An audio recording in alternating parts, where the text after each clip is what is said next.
साथियों, 2019 में कैंपस का जैसा हाल था कि लगातार जो डेमोक्रेटिक बॉडियां थी, जैसे विजुअली चैलेंज के लिए जो बॉडी थी, जीएस कैस था, ट्यूटोरियल बोर्ड था, इन सारी संस्थाओं को एक साल का एबीवीपी का यूनियन कमजोर कर चुका था।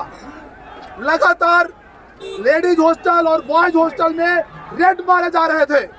ऐसे समय में कैंपस के प्रोग्रेसिव ऑर्गेनाइजेशन एक साथ आए और थम्बी मेजॉरिटी के साथ यूनियन हमने फॉर्म किया।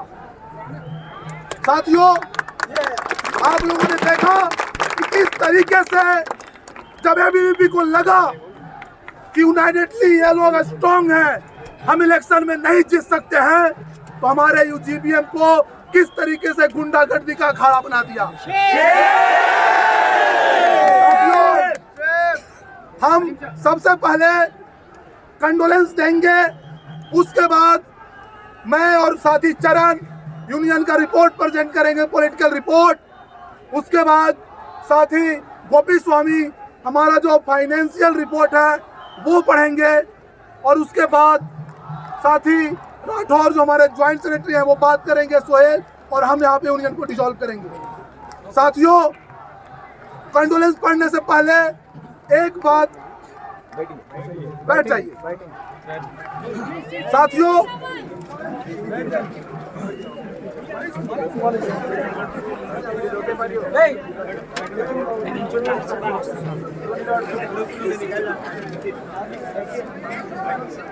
ये भी तो टाइम लगेगा। అది పెడదాం తమ్ముడు, అది కాదు, దీంట్లో కరెంట్ వస్తే మనం మైక్ తెప్పించచ్చు మనది.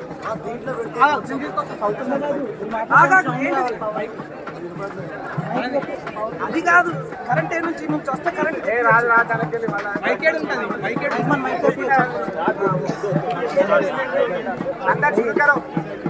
సెట్ వెంకీ తమ్ముడు కూర్చో. కార్తీక్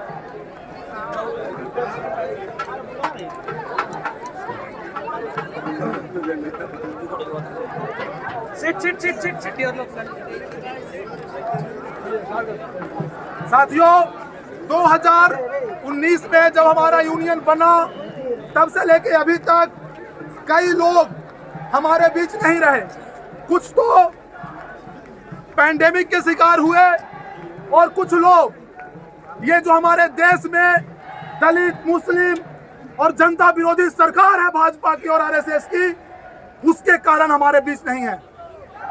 साथियों, आज हम लोग यूनियन से कॉन्डोलेंस दे रहे हैं पुलवामा में मारे गए हमारे जवान साथियों को। हम यूनियन की तरफ से कॉन्डोलेंस देना चाहते हैं।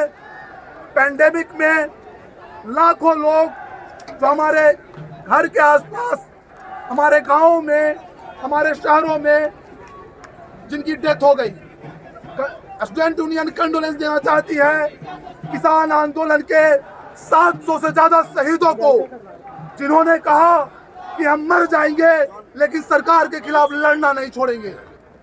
हम कंडोलेंस देना चाहते हैं सीए एनआरसी के मूवमेंट के दौरान सैकड़ों लोग जो मारे गए पुलिस की गोलियों और लाठियों से, जिन्होंने बोला कि हम देश के संविधान को बचाएंगे, इसके लिए हमें अपने सीने पे बुलेट क्यों नहीं खाना पड़े। हम आप लोगों से अपील करते हैं कि जो इन आंदोलनों में, इस पैंडेमिक में हमारे बीच नहीं है, उनके लिए 1 मिनट का साइलेंस देके कंडोलेंस दें। आप लोग खड़ा होके 1 मिनट का साइलेंस, जो हमारे बीच नहीं रहे लोग, उनके लिए मैं अपील कर रहा हूँ।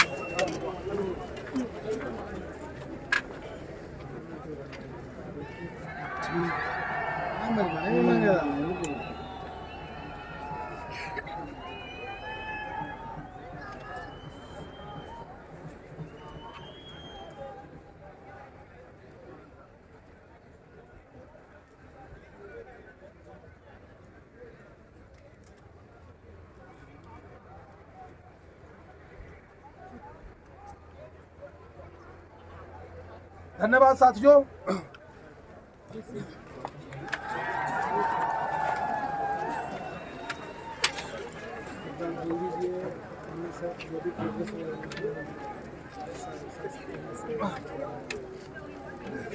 साथियों, यूनियन की तरफ से हम अपील कर रहे हैं आप सभी लोगों को कि यहाँ पे आप आ जाएं। ये एक ऐसा समय है जब एक संगठन जो सरकार की एजेंट है वो हमारे डेमोक्रेटिक नेचर को तोड़ना चाहती है, और दूसरी तरफ हम लोग हैं प्रोग्रेसिव ऑर्गेनाइजेशन के लोग जो इस कैंपस के डेमोक्रेटिक नेचर को बचाना चाहते हैं। तो आप लोगों से अपील है कि आप यहीं पे रहें। मैं और चरण हम यूनियन का रिपोर्ट पढ़ेंगे और साथ ही गोपी हमारा फाइनेंशियल रिपोर्ट पढ़ेंगे। साथियों, 2019 में हमारी यूनियन फॉर्म हुई। 4 organisation SFI, DSU, ASA, TSA हम साथ में आए और हमने तय किया कि 1 साल जो 2018 में कैंपस पे बुलडोज हुआ, तो यूनियन प्रेसिडेंट को कहना पड़ा कि अगर I&L इंटीग्रेटेड के हॉस्टल बंद है तो हम एडमिन के साथ हैं। ये ABP की प्रेसिडेंट ने ट्वीट किया था, फेसबुक पे लिखा था। लगातार 1 साल पूरे हॉस्टल में रेड मारा जा रहा था। रात के 2 बजे 3 बजे चीफ वार्डन, चाहे वो नॉर्थ कैंपस हो चाहे साउथ कैंपस हो, रेड मार रहे थे। दूसरी तरफ लगातार एकेडमिक काउंसिल में anti student, anti poor clause आ रहे थे, जिसको स्टूडेंट यूनियन जिस पे बात नहीं करना चाहती थी।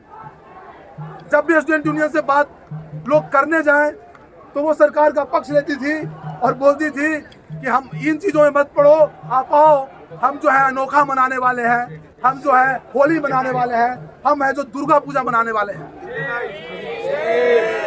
ऐसे सिचुएशन में हमारा यूनियन फॉर्म हुआ और यूनियन के बाद हमने एक बड़ी लड़ाई यूनियन फंड के लिए लड़ा। साथियों, 2018 में जब यूनियन ABP की थी, यूनियन फंड को एडमिन 50-50 में डिवाइड कर दिया। बोला कि जो छात्रों का पैसा है वो आधा एडमिनिस्ट्रेशन का है, आधा छात्रों का है। यूनियन जैसे ही फॉर्म हुआ, हमने कहा कि छात्रों का 1-1 रुपया हमारा है, और उस प्रोटेस्ट में एडमिन को बैकफुट पे जाना पड़ा। एडमिन को हमारे नाम से एक अकाउंट खोलना पड़ा, लेकिन एडमिन ये नहीं चाहती थी ये जो यूनियन है ये अच्छे से फंक्शन करे। इसलिए 2018 में 19 लाख ABP को दिया गया, 16 लाख सिर्फ सुकून के लिए दिया गया। और जब हमारी यूनियन फॉर्म हुई तो 1 महीने की लड़ाई के बाद हमें दिया गया 5 लाख रुपया। और साथियों, उसके बाद जो यूनियन की गतिविधि थी, चाहे वो स्पोर्ट्स हो, विजुअल चैलेंज बच्चों के लिए हो, GS जैसी कमेटियां हो, हमने उसको तो मजबूत किया ही। हमारा सबसे ज्यादा जो हम जहाँ पे सबसे ज्यादा हस्तक्षेप हमने किया वो था एकेडमिक काउंसिल। जब हम एकेडमिक काउंसिल में गए तो हमने साफ साफ ये बोला कि अगर अभी हॉस्टल का फीस 500 है सेमेस्टर का, तो 500 ही रहेगा। अगर आप इसे बढ़ाओगे, देश के कई गरीब बच्चे, कई मार्जिनलाइज्ड सेक्शन से आने वाले बच्चे इन यूनिवर्सिटियों का एक्सेस नहीं कर पाएंगे। और जो हमें संविधान में जो हक मिला है कि समाज के सभी तबकों की भागीदारी सुनिश्चित करना, वो लागू नहीं हो पाएगा। और उसके लिए हमारी यूनियन एक बड़ी लड़ाई लड़ी। हमेशा ये होता था कि ज़्यादातर रिजर्वेशन का जो सीट था वो पीएचडी और एमए में एडमिशन क्लोज करके उसको नेक्स्ट ईयर ट्रांसफर कर दिया जाता था। हम लोगों ने 2 महीने के बाद उसको खुलवाया और एडमिशन करवाया लगभग 100 से ज़्यादा पीएचडी स्कॉलर को। साथियों, जैसे ही हम 2020 में आए, 2020 में पैंडेमिक आया और पैंडेमिक जब आया तो जैसे गवर्नमेंट ऑफ इंडिया, भारत सरकार मजदूरों को भाग भरोसे सड़कों पर छोड़ दी, वैसे ही हमारा वाइस चांसलर हमें यह बोल दिया कि हमसे नहीं होगा, तुम लोग घर जाओ। और उस समय हम सारे यूनियन के लोग एक साथ आए और हमने कहा कि एडमिन किसी को भी जबरदस्ती घर नहीं भेजेगा। जिनको जाना है उनके लिए एडमिन बस की व्यवस्था करेगा सिकंदराबाद रेलवे स्टेशन तक और एयरपोर्ट तक। जो लोग यहाँ रहना चाहते हैं वो लोग यहाँ पे रहें। और एक बड़ी लड़ाई हम लोगों ने पैंडेमिक में लड़ा और उसके बाद जो 21 हॉस्टल है हमारा, 21 हॉस्टल खुला रहा। ये पूरी दुनिया में मैं जब बोल रहा हूँ तो स्टूडेंट यूनियन प्रेसिडेंट एक जिम्मेदारी, रिस्पॉन्सिबिलिटी के साथ बोल रहा हूँ। पूरी दुनिया में ऐसा नहीं हुआ। छोटे छोटे इंस्टीट्यूट भले ही खुले रहे, बड़ी बड़ी यूनिवर्सिटियां बंद हो गई, एसयू को हम खुला रखे और खुला ही नहीं रखे। हम लोगों ने यह भी बोला कि अगर कोई बच्चा बीमार हो जाता है तो बच्चों के बीच में एक लड़ाई हो रही है, क्योंकि हॉस्टल में एक पैनिक सिचुएशन है। ऐसी स्थिति में हम लोगों ने प्रेशर डाल के, लड़ाई लड़के पूरे गेस्ट हाउस को क्वारंटाइन सेंटर को में बदलवा दिया। साथियों, आपको पता है कि उसी समय सरकार को चाहिए था कि पैंडेमिक पे काम करे, लेकिन सरकार उसी समय ये बोली कि हम डिजिटल एजुकेशन जो है उसको कंट्री भर में फैलाएंगे। और उस डिजिटल एजुकेशन के कारण कई बच्चे जो गरीब घर से आते हैं, जिनके पास पैसा नहीं है, जो मजदूर और किसानों के बच्चे हैं, उन लोगों को दिक्कतें हुई, लोगों ने आत्महत्या तक की।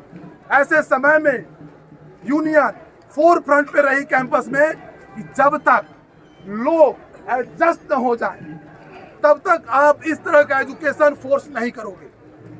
दूसरा हमारा था कि जो फेलोशिप यहाँ रहते हुए मिल रहा है उसके अतिरिक्त एक डिजिटल फेलोशिप आप ऐसे बच्चों को दो जो मोबाइल, स्मार्टफोन नहीं खरीद पाते हैं। अगर इस कैंपस में 500 भी ऐसे लोग हैं, 200 भी लोग ऐसे हैं, 100 भी ऐसे लोग हैं, 5 लोग भी ऐसे हैं जो स्मार्टफोन अगर नहीं खरीद सकते हैं तो पहले उनको स्मार्टफोन के लिए पैसा देना होगा और तभी जो है यहाँ पे क्लासेस चलेगी। साथियों, ना सिर्फ अटेंडेंस के लिए बल्कि 2020 और 21 2 साल हम इस कैंपस में डेरा जमा के बैठे हुए थे जब एबीवीपी इस कैंपस से भाग खड़ा हुआ था।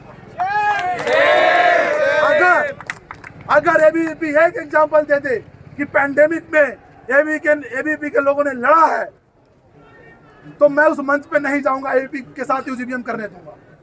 एक लड़ाई नहीं एबीवीपी लड़ी। और एबीवीपी के लोग जब यूनियन आई थी, जब यूनियन लड़ रही थी तो यूनियन के पास आते थे और बोलते थे कि अरे हमारे पास पैंडेमिक एक्ट लग जाएगा, बच्चों को अरेस्ट हो जाएगा, हमें कुछ सोच समझ के आगे बढ़ना चाहिए।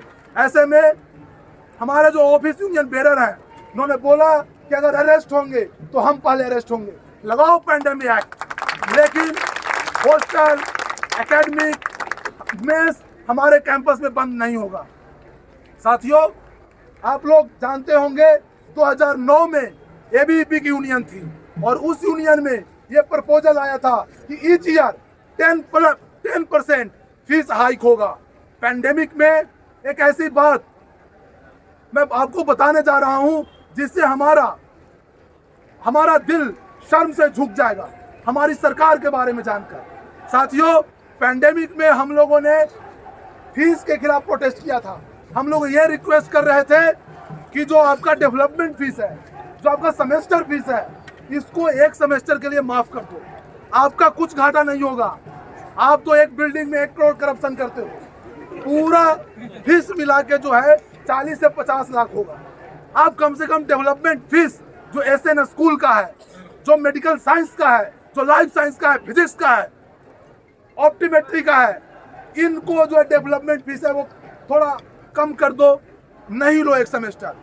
आपको जान के ताजुब होगा कि लगातार 2 दिन तक प्रोटेस्ट करने के बाद वाइस चांसलर ने एक ऑर्डर दिया, एक कमेटी बनाई और कमेटी के चेयरपर्सन से हम लोग अभी जाके उनके सामने हम लोगों ने हाथ तक जोड़ा और बोला कि सर, पेंडेमिक में बहुत गरीब लोग फंस गए हैं, लोग मर रहे हैं भूखे, लोगों के पास रहने के लिए जगह नहीं है, हॉस्पिटल तक में एडमिट नहीं हो पा रहे हैं, इसलिए आपसे रिक्वेस्ट है कि डेवलपमेंट फीस खत्म कर दो। और एडमिन का एक सर्कुलर आया कि 5 डिपार्टमेंट का कुल 18 लाख रुपया जो है वेव ऑफ होगा। वो सर्कुलर हमारे यूनियन पेज पे आज भी मौजूद होगा। जब ABV वाले जाके कैंपेन करेंगे तो उनके मुंह पे मारिएगा कि देखो हम क्या किए हैं। और साथियों, जिस दिन ये सर्कुलर आया उसके 1 महीने के बाद UGC का एक मीटिंग हुआ और UGC ने कमेंट किया, वो मिनट्स में दर्ज है। एक UGC के जो प्रतिनिधि थे उन्होंने क्या कहा, अरे if you are going to waive out fees in university of Hyderabad, then in other university also student union will be demand like this. और उसके बाद हमें सारे यूनिवर्सिटियों का फीस माफ करना पड़ेगा। सोचिए, एक तरफ बच्चे गरीबी में और भुखमरी में थे और दूसरी तरफ UGC हमारे यूनिवर्सिटी के सर्कुलर को वापस करवा दिया। साथियों, जैसे ही हमारा पेंडेमिक खत्म हुआ उसके बाद हम लोगों ने एक प्रपोजल दिया, और बोला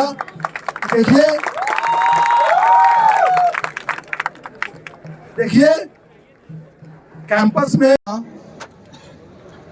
और हम लोग वहां पे गए और बोले कि ये जो यूनियन है बहुत एस्टिमाइट यूनियन है और हम लोग चाहते हैं कि सुकून करवाएं जो हमारा एनुअल फीस्ट है। साथियों, उस समय एडमिन हम लोगों को ऐसे ट्रीट कर रहा था जैसे कि हम लोग इस कैंपस के हैं ही नहीं। एडमिन ये तक रिकॉग्नाइज करने से मना कर दिया कि आप ही यूनियन हो। लेकिन उसके बाद हम लोग लगातार प्रोटेस्ट किए। इनकी जो कमिटियां थी उन कमिटियों में इस तरह का क्लॉज बना दिया गया है कि बिना स्टूडेंट यूनियन के ये बैठ नहीं सकते हैं, और मजबूरी में उसके बाद उन्हें हमें हर कमेटी में बुलाना पड़ा। और जब बुलाना पड़ा तो हमने कहा कि भाई फंड दो। और आपको जानकर ताजुब होगा कि 3 साल में लगभग एडमिन 70 लाख से ज्यादा क्या गोपी भाई, 70 लाख से ज्यादा इकट्ठा किया।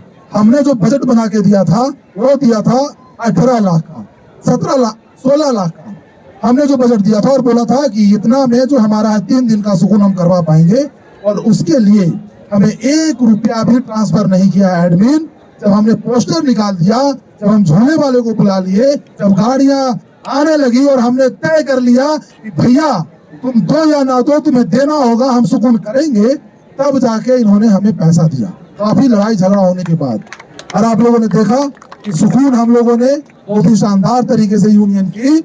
और सुकून ही नहीं, सुकून के बाद जो हमारी एक्टिविटी थी, खास करके जो हमारे यूनियन, जिस मोटो से हमारा यूनियन फॉर्म हुआ था कि कभी भी 2 चीज पे अटैक अगर हुआ तो हम फोर फ्रंट में रहेंगे, और वो 2 चीज था, एक रिजर्वेशन और दूसरा फीस हाइक। क्योंकि ये 2 चीज ऐसा था जिससे ज्यादा से ज्यादा बच्चे इफेक्ट होते हैं। बच्चे जो सोच के आते हैं यूनिवर्सिटी में पढ़ने के लिए, उनका सपना चूर चूर हो जाता है। इन 2 चीजों के लिए हम लोगों ने लड़ा। और लास्ट जो हमारा प्रोटेस्ट था, जिसमें हम लोगों ने लगभग 1 दिन वहां पे हम लोग रात भर सोए और सिटिंग प्रोटेस्ट किए। उस प्रोटेस्ट में भी आपको पता होगा कि GS कैश से इन लोगों ने स्टूडेंट यूनियन रिप्रेजेंटेटिव को हटा दिया। उसका एक बड़ा कारण था कि जब GS कैश में हमारे प्रोफेसर, हमारे यहाँ जो गर्ल्स हैं, जो 3rd जेंडर के लोग हैं, अथवा मेल कोई भी अगर GS कैश में आए तो उसका मोरल पॉलिसिंग शुरू कर देते थे। बोलते थे कि भाई तुम 2 बजे रात में क्यों जा रहे हो। ये मोरल पुलिसिंग 2 साल 3 साल में हमने खत्म कर दिया। कोई प्रोफेसर की हिम्मत नहीं है कि जीएस क्लास में बैठ के किसी विक्टिम का मोरल पुलिसिंग करे, और ये हम लोगों ने इंश्योर किया। और इससे जो है एडमिन के जो लोग थे, जो एबीवीपी से जुड़े हुए लोग थे, जो एबीवीपी के सिंपैथाइजर प्रोफेसर थे, उनकी हालत खराब हुई, उनका इंक्रीमेंट होगा, कई लोग उसमें फंसे। और उसके बाद आज देखिए कि एडमिन ने सर्कुलर लेके आया था कि हम स्टूडेंट यूनियन को हटा देंगे। उसके बाद हम लोग 1 दिन का प्रोटेस्ट किए और हमें एडमिन को ये बोलना पड़ा कि हम स्टूडेंट यूनियन रिप्रेजेंटेटिव को कोऑप्ट करेंगे। साथियों, मैं चरण को आमंत्रित करता हूं यूनियन रिपोर्ट पढ़ने के लिए। आज जो भी हुआ ये सिर्फ आज की घटना, आज अचानक एबीवीपी के दिमाग में नहीं आया है। पिछले 1 महीने से एबीवीपी ये सोच रहा है कि हमने 4 डीजे करवाया, 3 पूजा करवाया, 1 अनोखा करवाया। आसपास के जो कॉरपोरेटर हैं बीजेपी और आरएसएस के, उन लोगों ने पैसा दिया है। अगर रिजल्ट हम नहीं देंगे तो हम दलाल कहलाएंगे। और वो जो कॉरपोरेटर हैं, हम भी देखते हैं, हम भी कैंपस में ही हैं, जिस तरीके से इनोवा और फॉर्च्यूनर से आके एबीवीपी के साथ मीटिंग चल रहा है और पैसा पंपिंग हो रहा है, उसका ही नतीजा था कि आज भीड़ देखकर आप देखिएगा कि जब हम लोगों ने हाथ उठाया, लगभग वहां पे 500 से ज्यादा लोगों ने एक साथ वेलकम किया। मात्र 100 लोग ऐसे थे जो एबीवीपी के लोग थे, जिनको इस बात से दिक्कत हो गई कि हम जो है यूनियन प्रेसिडेंट को यहाँ पे नहीं चढ़ने देंगे। अरे कैसे नहीं चढ़ने दोगे, मजाक चल रहा है क्या? 3 साल यूनियन चलाए हैं। और अगर तुम नहीं चढ़ने दिए हो तो इस बात की गारंटी हम देते हैं कि अगला इलेक्शन भी जिस तरीके से 2019 में हम 1000 वोट पे एबीवीपी को बुक कर दिए थे, हमारे लोग इस बार भी 1000 वोट पे बुक कर देंगे। और तुम्हारे जितने आसपास के कॉर्पोरेटर हैं, जितने भगवाधारी कैंपस में आ रहे हैं, उन भगवाधारियों को इस कैंपस से मैसेज मिलेगा कि ये यूनिवर्सिटी ऑफ हैदराबाद है, यहाँ पे ओवर एक्शन नहीं चलेगा।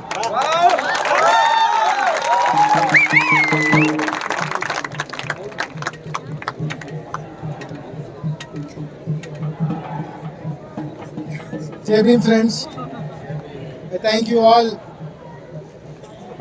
for coming to the union's call on the UGBM. I came to the campus in the year 2019. We were all elected on my results day also. On my results day also, I've seen the first round we had some 30+ majority. Second round, it was the same. It was only increasing. The numbers was increasing in the second round. And after the third round, I didn't see this runaway brigade. Just like they ran away right now. On that day also they ran away. I can tell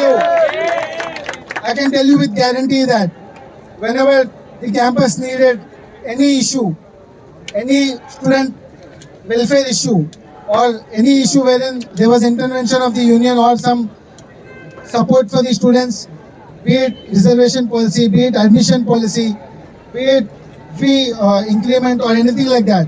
This runaway brigade was not there. They ran away that day also. They ran away in the 2020 pandemic also.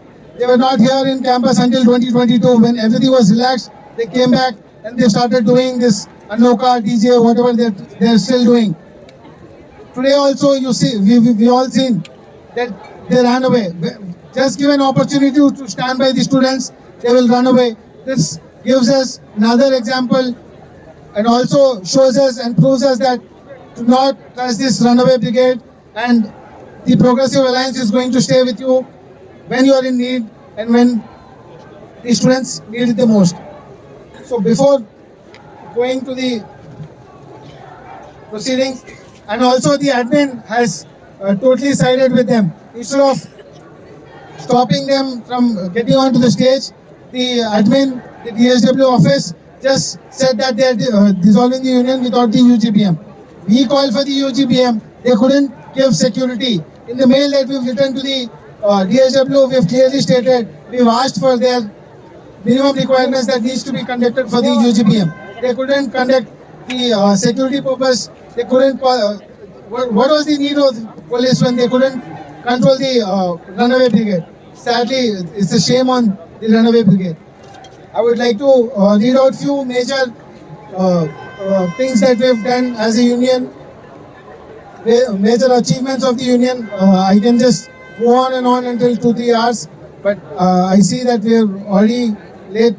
I understand that you all are here, so I will, without any further ado, I would like to point out few achievements of the union in the last 3.5 years. The administration led by Apparao Pudile attempted to pass the academic council, taking pandemic as an opportunity by excluding the representation of the students' union. There was one academic council where they were trying to conduct it without the students' union, and then we protested and then we were let it. When the whole country was in chaos, the union government failed utterly, and the administration of the University of Hyderabad also failed utterly during the COVID-19 pandemic. Then they've simply given a notice to the student community asking us to leave the hostels. But then the union stood by the people. We ensured that all there were at least one mess, men's mess working in the North Campus, one mess in the ladies North LH. Similarly, one men's mess running in the South and one ladies mess functioning in the South. And also during this, the chief warden unceremoniously gave a circular saying that all of these students have to vacate the hostels. They have done this last year in February also. In last year February also, the union has protested against this autocratic circular of the admin. Last year we've seen the Vice Chancellor conducting a meeting with the all students group in the Zakir Hussain, but sadly he failed to address the increasing cases in the country, in the whole of the country. He was talking about general issues. That is the state of mind the administration has when looking after the welfare of the students. And after the slowly, when the COVID slowly was subsiding, we called for a protest and had a discussion with the admin, asking them to open the university to the scholars and students who have lost their one precious year then in the academic year. Then they started in the phased manner wherein we all were part of the committee and ensured that the students who were coming were having proper quarantine facilities. All the amenities were there in the quarantine facilities, and the phased manner was successfully completed. I would want to draw your attention against one instance wherein 2021, in the month of October, there were flood-like situation in the Hyderabad. The whole city was submerged in water, and during this time, the administration tried to close the admissions well within the time, so that then we saw that there are a lot of reserved category seats which were not fulfilled. So we called for a protest. We had to sit there on a hunger strike. We sat there for a period of over a week on the relay hunger strike. Then the administration has come down after the week, coming to a census that there is injustice to the students. And after then, they've reopened the admission process. And due to that, a lot of our friends who are sitting here have also got admission in this manner.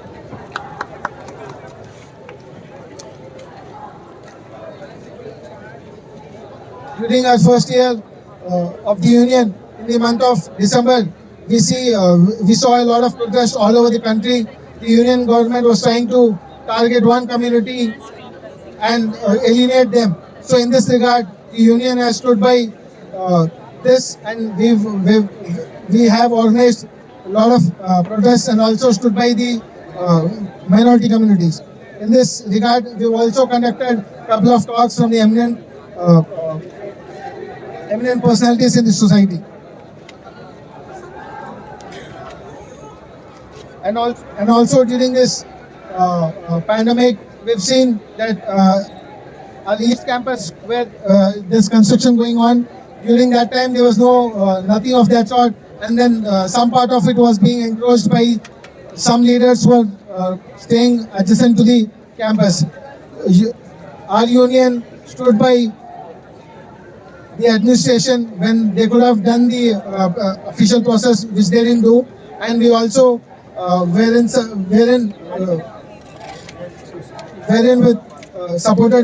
we were supported by the teachers union, non-teaching staff, all of the unions. We took out a rally from the entrance of that end to the entire stretch. We've ensured that the police were also there. The huge police presence was also there, more than the police presence today it is. So we also, that day also there was ruckus, but we have all stood by it, and hope that is the reason why the East Campus is being constructed now. అందులో అయిపోయిందా మళ్ళీ తీసుకురా cooler ఉంటుంది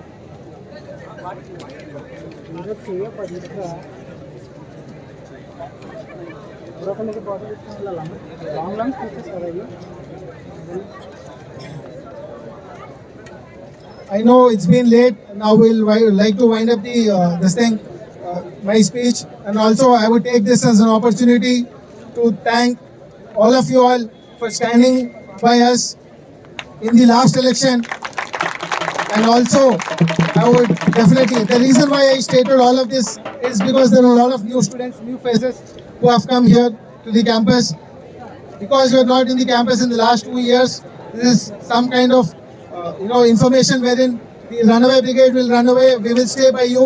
We'll stay by you when there is need. And also, I thank you all for standing by us, for also in conducting this UGBM.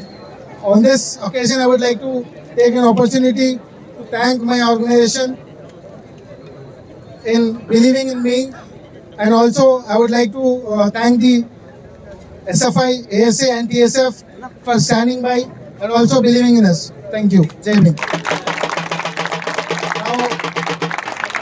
Now, I would request Gopi Swami, General Secretary, to address the gathering. साथी गोपी को जय भीम लाल सलाम। जय भीम लाल सलाम। साथी गोपी को जय भीम लाल सलाम। जय भीम लाल सलाम। साथी चरण को जय भीम लाल सलाम। जय भीम लाल सलाम। साथी राठौर को जय भीम लाल सलाम। जय भीम लाल सलाम। साथी सोहेल को जय भीम लाल सलाम। जय भीम लाल सलाम। साथी नंदन को जय भीम लाल सलाम। जय भीम लाल सलाम। साथी नंदन को जय भीम लाल सलाम। जय भीम लाल सलाम। Jai Bhim everyone. First of all, I would like to extend my revolutionary Jai Bhim to each and everyone who have gathered here despite the fascist forces have not allowed us to conduct a GBM.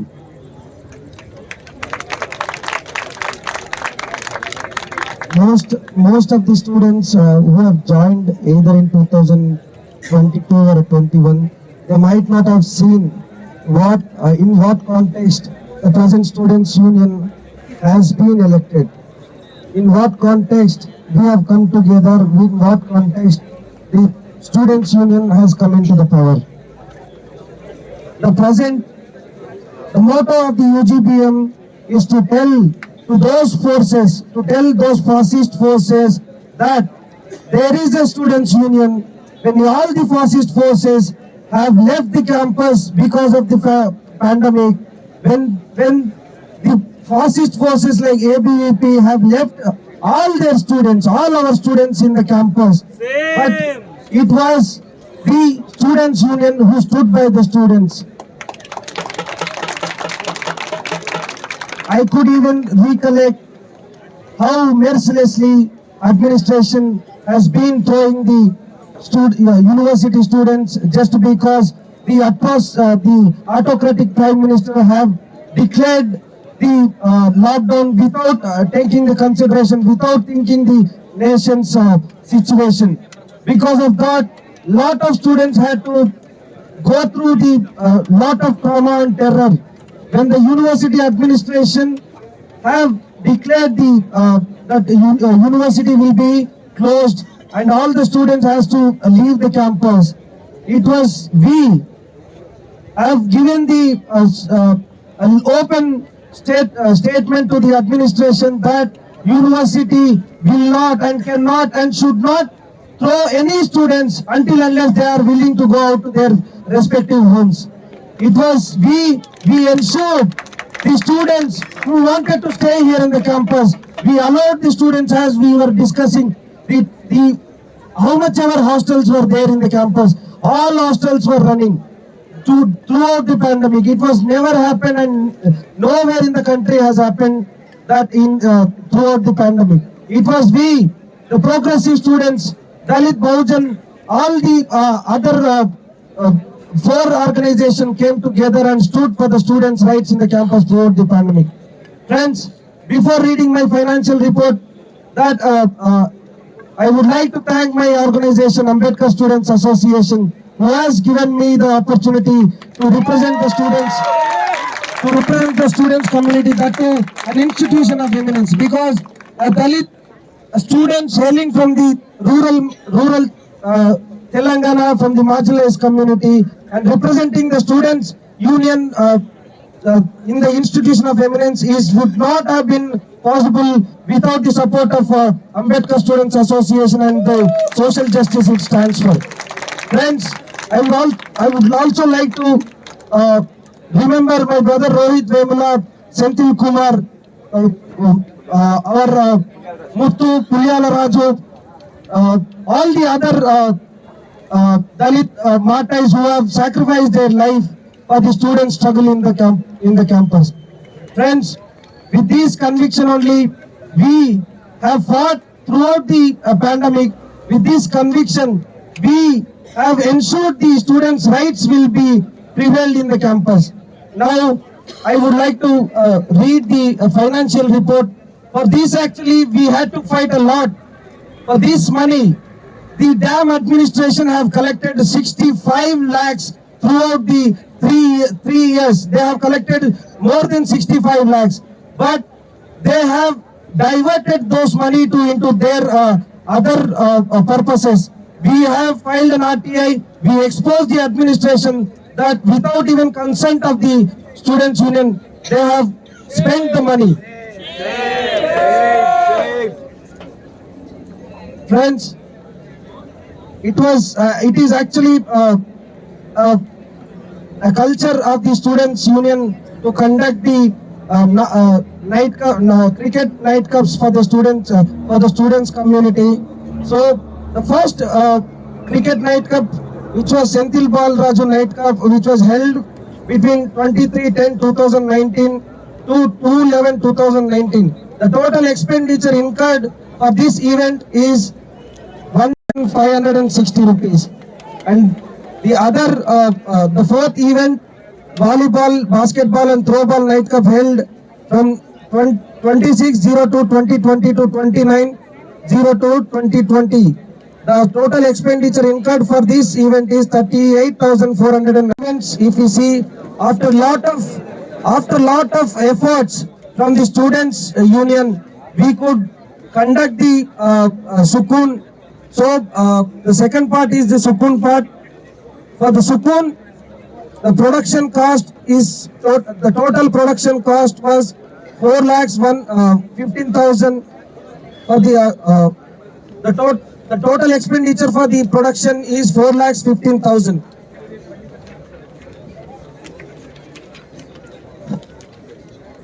And tent and lights were at 1,86,000. Sukoon prize money was 41,000, and 83,000 for painting the Kumaram Beam open dais. For conducting the Sukoon is 83,000. Stationery and miscellaneous bills were the total 3 years is 23,69,956 rupees.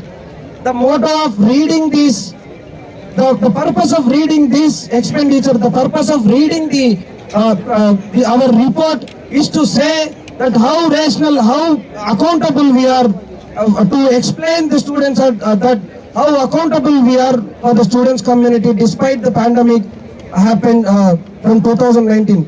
That purpose only they have made that purpose is not served because they didn't want to hear that because they were not there when the crisis was there. They did not want to hear the report because we have served the students community throughout the pandemic. And despite the fascist forces did not allow us to have a UGBM, we decided to have our own UGBM, and I extend all our revolutionary JBMs to each and everyone who have gathered for this UGBM. JBM.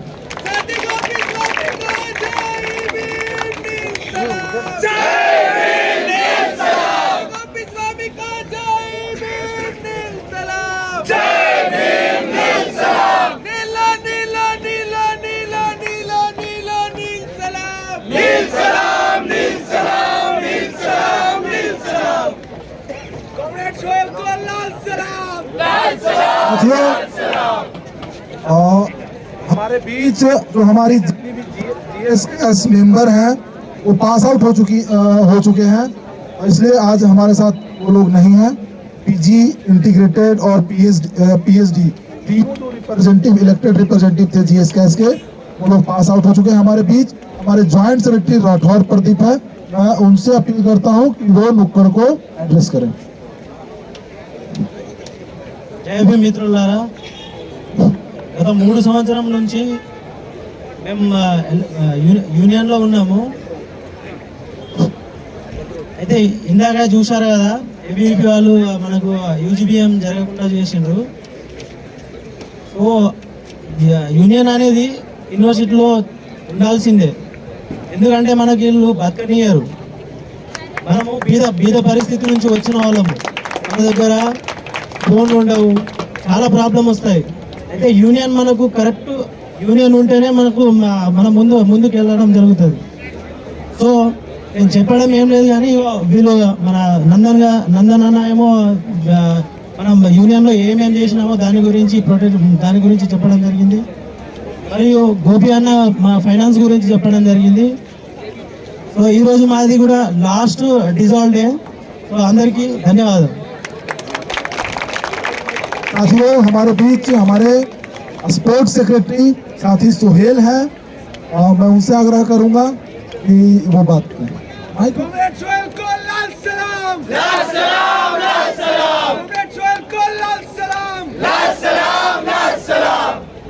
Friends and comrades, you all know last 3.5 years से this union is working in this university. We thought today this union ये आज report पेश करने जा रहे थे, लेकिन you all saw how this गुंडे ABVP try and with the help of this police and admin कैसे हम लोगों को और ये रिप्लाई ये पूरा स्टूडेंट कम्युनिटी को देना है। कब देना है?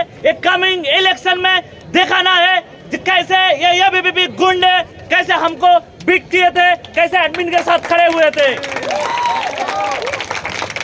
अभी भी हमको पता है जब कोरोना टाइम थे तब 2 बजे मॉर्निंग 4 बजे कॉल आए थे, हम ट्राई किए थे कि हमारा लेवल बेस काम करे।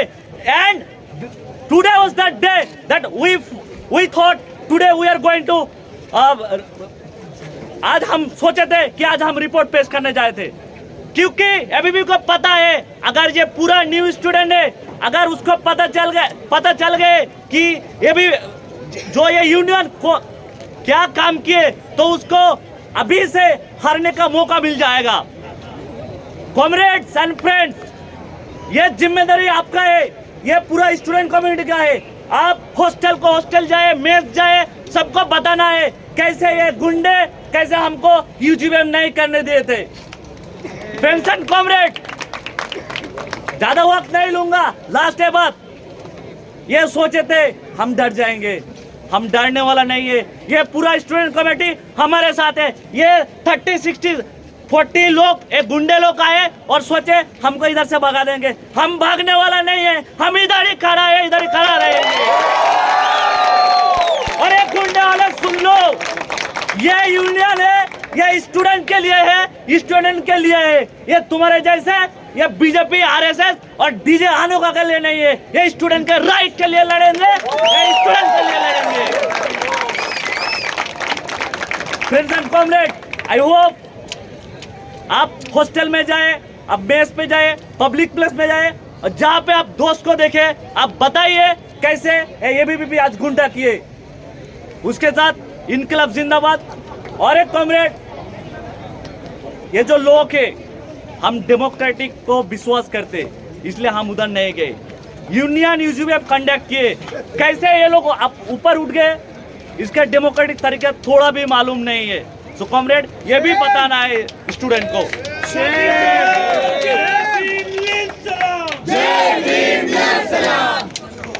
इनकलाब जिंदाबाद, student union long live, student union जिंदाबाद, स्टूडेंट यूनियन जिंदाबाद, अरे या पे मुर्दाबाद, अरे या पे शर्म करो, शर्म नहीं तो डूब मरो। अरे कॉमरेड नजर का जय भीम लाल सलाम, कॉमरेड कभी का जय भीम लाल सलाम, चरम का जय भीम लाल सलाम, प्रदीप का जय भीम लाल सलाम,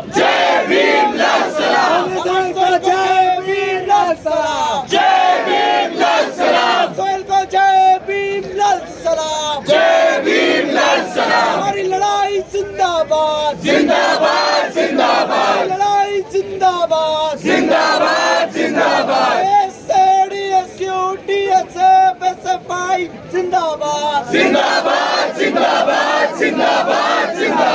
SFI, DSU, DSF, SA जिंदाबाद, एकता जिंदाबाद, एकता जिंदाबाद। साथियों, इससे पहले कि मैं थैंक्स देने के लिए साथी चरण को बुलाऊं, एक बात जो आप हम सबको समझ लेनी है कि एबीवीपी इस साल इस बात का जरूर ट्राई करेगा कि कैंपस में वायलेंस हो। ये जरूर ट्राई करेगा, प्रवोक करेगा और सोचेगा कि लड़ाई झगड़ा हो जाए। और लड़ाई झगड़ा जब भी होता है, एबीवीपी को फायदा होता है। आज भी आपने देखा किस तरीके से पुलिस एबीवीपी के लोगों को न हटाकर, एडमिन एबीवीपी को न हटाकर इलेक्टेड प्रेसिडेंट को हटा रहे हैं, जो इम्पॉसिबल है। एफसी में ये इम्पॉसिबल है। जीते या हारे, हम भगवानों के और एबीवीपी वालों के सीने पे कील ठोकने वाले लोग हैं। और इस बार भी ग्राउंड प्रिपेयर्ड है। हम लोग अच्छे से पिछले 3 सालों में प्रोटेस्ट कर रहे हैं, लोगों के बीच में जा रहे हैं, कोई भी एक इशू नहीं छोड़ रहे हैं और ग्राउंड बहुत अच्छे से प्रिपेयर्ड है। आने वाले इलेक्शन में एबीवीपी बहुत ही गंदे तरीके से हारेगी। और याद रखिए, जहाँ पे काउंटिंग होगा अम्बेडकर ऑडिटोरियम के पास, वहाँ पे इसी तरीके के झंडे आसमान में लहराएंगे। इसके साथ साथी चरण को आमंत्रित करता हूँ। धन्यवाद ज्ञापन देने के लिए।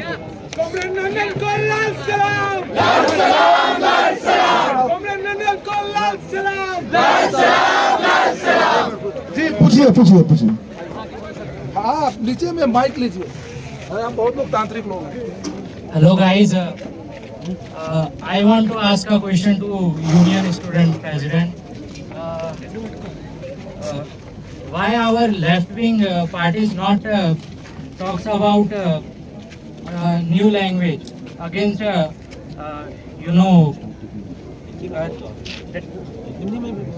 I want to ask because that challenge posed by new social change like new liberalism. Why we are not talking about inter religious marriage? Why we are not talking about abolition of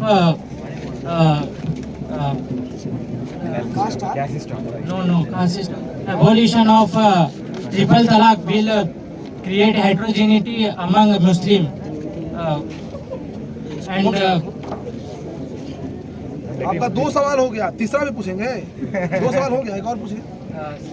sir, if we see the last decade, there is an upsurge of right-wing politics in globe. What is the reason? Guys, we have to accept capitalism as a social reality. We have to accept discrimination is there, but we not accept this in crude form. So I want to ask a simple question to Union President: why our left-wing party is not creating new language to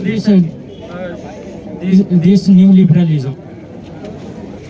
भाई पूरे दुनिया में अगर new liberalism से कोई लड़ रहा है, और खास करके भारत में अगर कोई लड़ रहा है, तो 2 लोग लड़ रहे हैं, एक मार्क्सवादी लोग और दूसरे अम्बेडकरवादी लोग। और ये जो यूनियन है, ये मार्क्सवादी और अम्बेडकरवादी मिलके बनाए, समझे ना? और आपको याद होगा कि जब ऑपरेशन ग्रीन हंट चलाया गया था 2009 में, जब आदिवासियों की जमीन को जबरन छीना जा रहा था, वहां सबसे पहले भगत सिंह और अम्बेडकर का झंडा पहुंचा था दंतेवाड़ा के जंगल में। तो ऐसा नहीं है।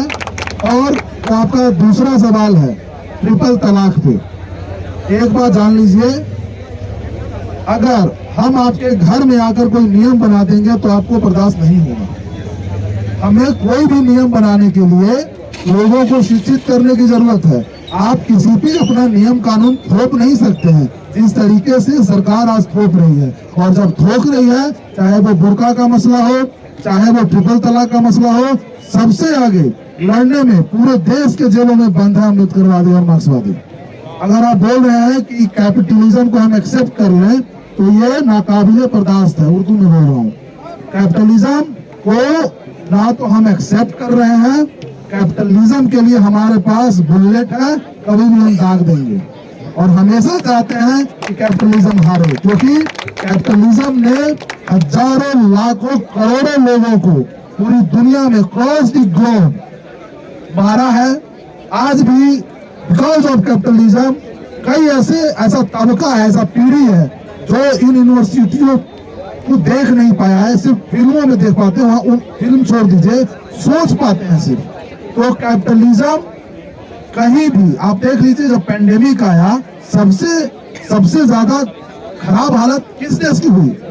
किस देश की हुई सबसे ज्यादा खराब हालत? इटली और अमेरिका, जो कैपिटलिज्म का बाप बनता था। कैपिटलिज्म सिस्टम में पेंडेमिक में ये दिखा दिया कि कैपिटलिज्म सिस्टम जो है वो मैनेज, पेंडेमिक क्या किसी भी तरह के क्राइसिस को मैनेज नहीं कर सकती है। क्यों? क्योंकि कैपिटलिज्म में जो पैसा है वो 5 लोग और 10 लोगों के पास है। भारत में आप देखिए, गरीब लोग LIC में पैसा जमा करता है, SBI में जमा करता है, और मोदी जो है अडानी को 20 अरब करोड़ रुपया ऐसे ही लुटवा दिए। तो कैपिटलिज्म को हम एक्सेप्ट नहीं कर सकते हैं, ये हमारे खून में है, अम्बेडकर और भगत सिंह के खून में है, और हम तो उन्हीं के बच्चे हैं, तो हम कैसे मांगे? मुझे लगता है कि आप जो सवाल पूछ रहे हैं, हम इसके बाद भी बात करेंगे।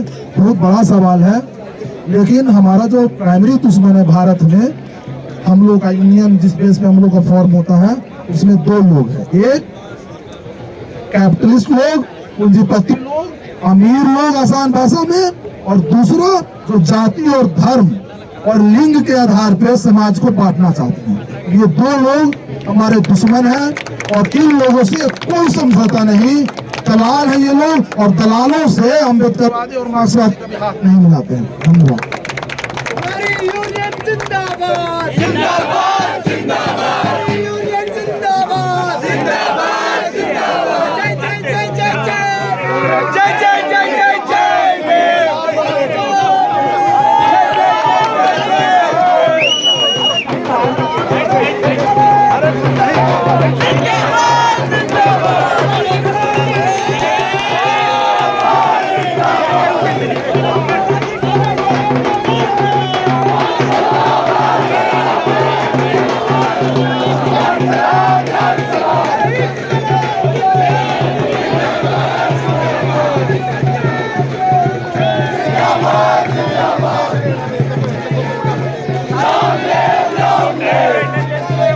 जिंदाबाद